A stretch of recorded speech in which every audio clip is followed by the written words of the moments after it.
Ils sont de retour ici au Palais des Sports Jean Ross à Orléans. Bien évidemment, Orléans Futsal, ce club qui ne cesse de surprendre et de se développer. Ils vont affronter ici dans quelques heures Sun Futsal pour un match important. Bienvenue dans Org Talk Show avec Orléans Futsal en direct du Palais des Sports Jean Ross.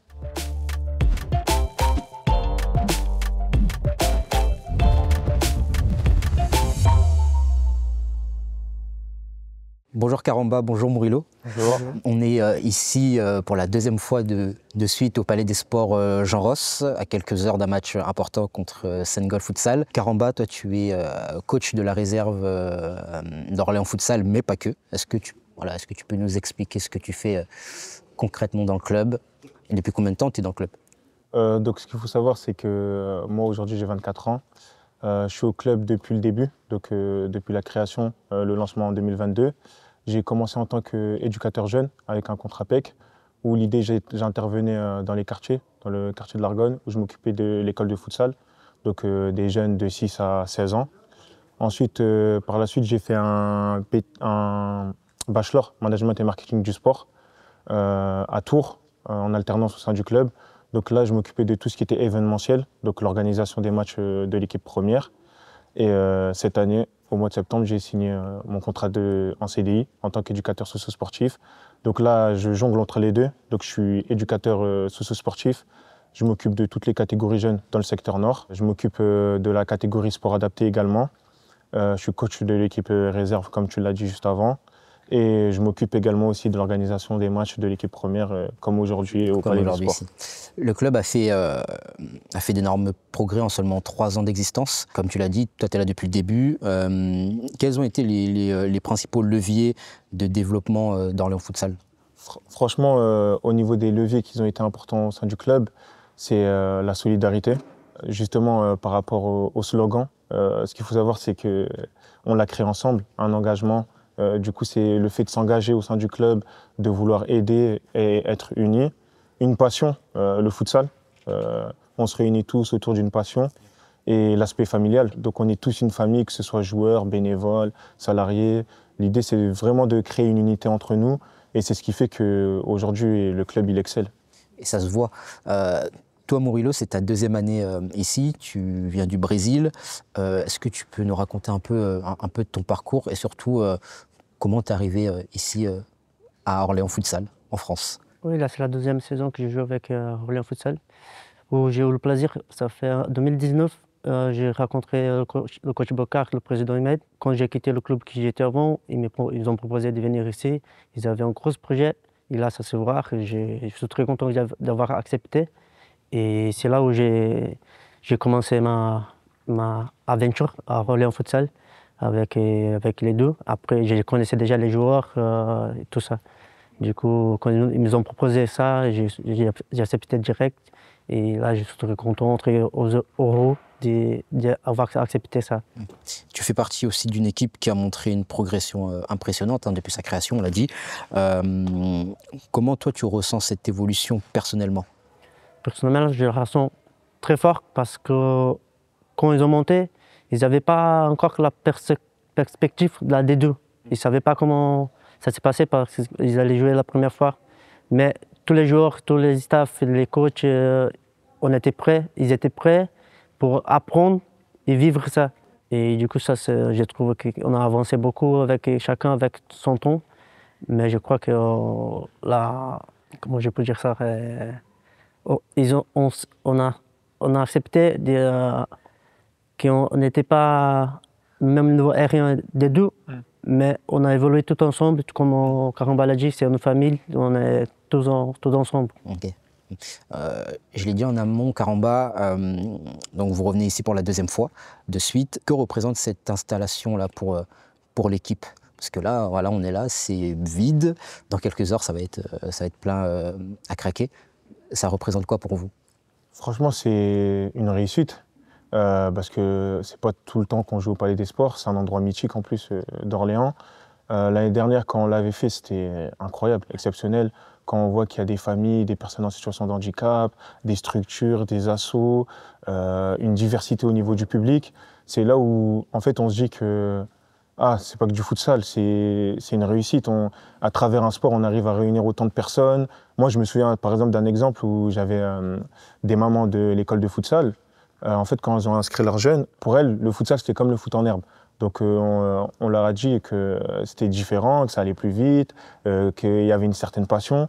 Et du coup, elles ne venaient pas au match, au complexe, mais elles sont venues au Palais des Sports. Une fois qu'elles sont venues au Palais des Sports, elles ont tout de suite accroché. À chaque fois, maintenant, elles m'envoient des messages pour savoir c'est quand les matchs. Et du coup, même les mamans, maintenant, on voit qu'elles ont une passion, c'est le futsal, alors qu'au début, elles étaient un peu réticentes par rapport à ce projet-là. Et en plus, ce qu'il faut savoir, c'est que souvent, le futsal, c'est réputé comme un sport de quartier, dans les gymnases. Justement, et le fait de s'installer dans un endroit mythique, là, on voit que, franchement, c'est un sport qui est en train de se développer avec le temps. Ça. Mais est-ce que vous vous rendez compte justement que vous avez balayé ces clichés-là, que c'est un sport de quartier où voilà, on joue comme ça, mais est-ce que vous vous rendez compte avec tout ce que vous faites, hein, avec les catégories jeunes, vous avez même une équipe féminine, est-ce que vous vous rendez vraiment compte de votre travail? Justement, moi, c'est à travers toutes les publications qu'on fait. Je vois que vraiment, que ce soit avec les féminines, les jeunes, les vétérans, sport adapté, les seniors, je vois qu'il y a un énorme travail qui a été fait en amont, grâce à Ahmed, le président, et Bokar, le coach de l'équipe première. Et on voit qu'en fait, autour du projet, il n'y a pas qu'une équipe. C'est pas que la D2, c'est vraiment tout le monde. Et tout le monde est important.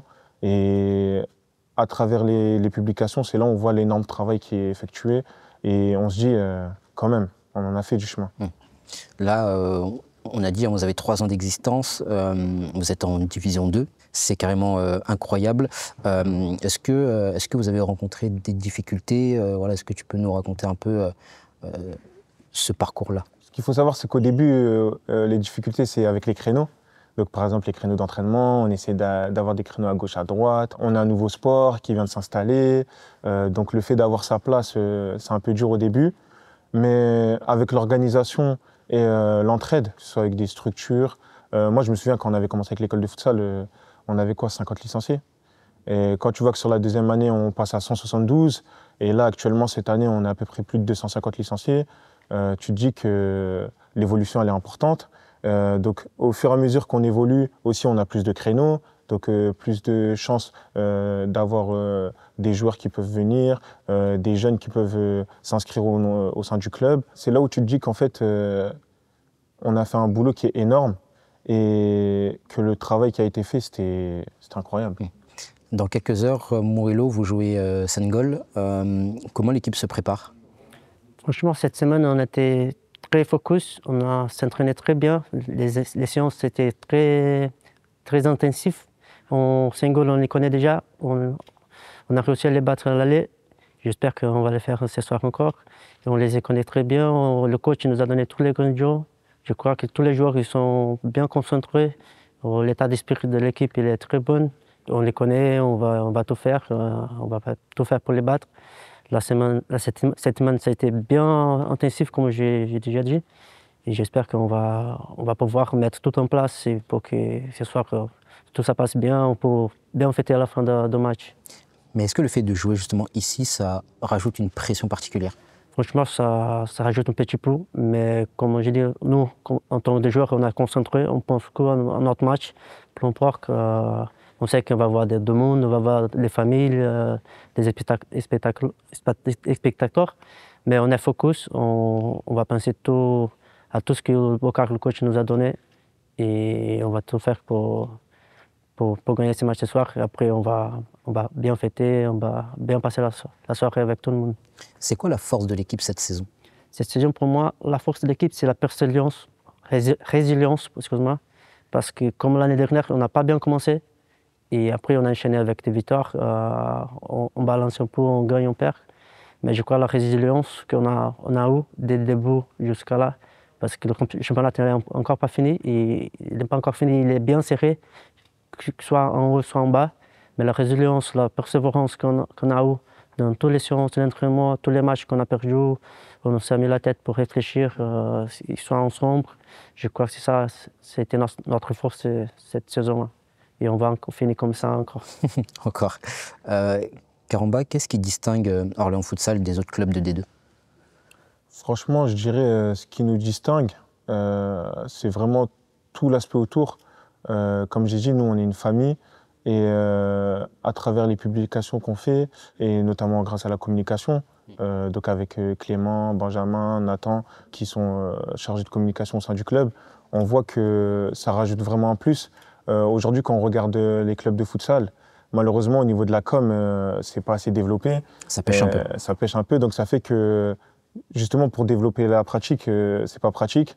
Et nous, on s'est dit que miser sur la com, donc que ce soit pour les jeunes ou peu importe les catégories, miser sur la com, ça a un énorme impact. Et aujourd'hui, on voit le résultat. Donc, par exemple, juste avec la vidéo de présentation du match qu'on allait faire au Palais des Sports, qui a énormément tourné sur les réseaux, qui a été réalisée par Clément, d'ailleurs, très belle vidéo. Là, tu vois que on a tapé de lourd. Et franchement, tout ce qui est communication, le fait qu'on ait appuyé sur ça, je pense que c'est ça qui nous distingue énormément des autres clubs. C'est vrai qu'en termes de com, vous êtes plutôt très bien. Ça, on peut pas vous l'enlever. Le club a réussi à se faire une place dans le paysage du futsal français. Comment tu vois l'évolution du futsal en France dans les années à venir, toi? L'évolution du futsal. Donc, comme je le disais avant, futsal, sport de quartier.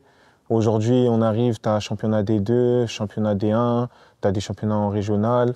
Nous, malheureusement, dans notre région, ça ne se développe pas assez vite comme en région parisienne ou dans le sud ou dans le nord. Mais grâce au club et l'impact qu'on a sur le territoire, aujourd'hui, tu as de plus en plus de clubs qui se créent, qui se lancent. Tu as des gens qui nous demandent comment lancer leur club, qui essaient d'avoir des informations, des conseils. Donc ça se voit que en fait, le fait d'avoir un impact au sein de la région, ça permet à d'autres personnes d'avoir des idées de création de clubs de futsal. Et franchement, c'est le meilleur pour nous. Donc pour moi, le futsal, ça se lance vers une évolution importante. Et notamment, par exemple, comme moi je l'ai dit, le futsal, il a sa place au JO tous les jours. Ce serait l'idéal. Ce serait le rêve, ça. Ce serait le rêve. Futsal au JO, ce serait top. Bah, j'espère que les dirigeants nous entendent. J'espère qu'ils vont voir cette vidéo, cette interview. Hein. J'espère. Pourquoi pas. Toi, Mourilo, alors j'ai oublié de le dire, mais tu joues meneur arrière. Ça se situe où C'est où là, jusqu'à devant le gardien. Ok, donc là, ici. Oui, jusqu'à devant le penalty. Ok. Oui, j'ai un rôle, on peut faire le jeu Okay. et défendre aussi parce que c'est plutôt défensif. Mais il faut faire le jeu aussi, il faut être sorti dans le bon moment, être concentré parce que tu es juste derrière, avant le gardien. C'était le dernier homme avant d'arriver le gardien. Okay. Du coup, il faut être bien attentif. Est-ce qu'on pense à la D1 ou pas au club? Bien sûr, toujours. Depuis qu'on avait nous, j'attends ça, D1, et on fait tous. Malheureusement, aujourd'hui, un classif qu'on n'est pas trop proche, mais on n'est pas assez loin aussi. Mais comme j'ai dit, le championnat est serré qu'en haut, qu'en bas. Mais bien sûr, on pense à un D1, on fait tous à côté de terrain. Le club, je crois, il est prêt déjà pour la D1 et on travaille sur le terrain pour être là, pour arriver. Enfin, une question pour vous deux. Est-ce que vous avez un message à faire passer aux supporters qui vont venir nombreux ici au Palais des Sports Jean Ross pour vous encourager? Moi, dans un premier temps, j'aimerais remercier tous les supporters qui se déplacent à nos matchs, qui viennent, remercier les bénévoles qui prennent de leur temps pour tout mettre en place. Franchement, c'est comme j'ai dit, quand tu vois la diversité au niveau du public, c'est là où tu sens qu'il y a une forme de réussite pour ce soutien qu'ils nous apportent au quotidien, que ce soit dans n'importe quelles actions ou sur nos matchs. J'aimerais les remercier du fond du cœur. Moi aussi, je remercie tous. Je voulais dire que vous venez pour prendre du plaisir, pour connaître encore plus le futsal.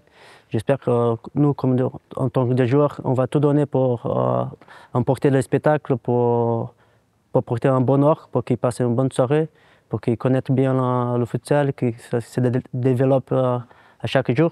Et voilà, j'espère qu'ils vont venir nombreux, ils vont sortir contents et nous, on va tout donner pour ça.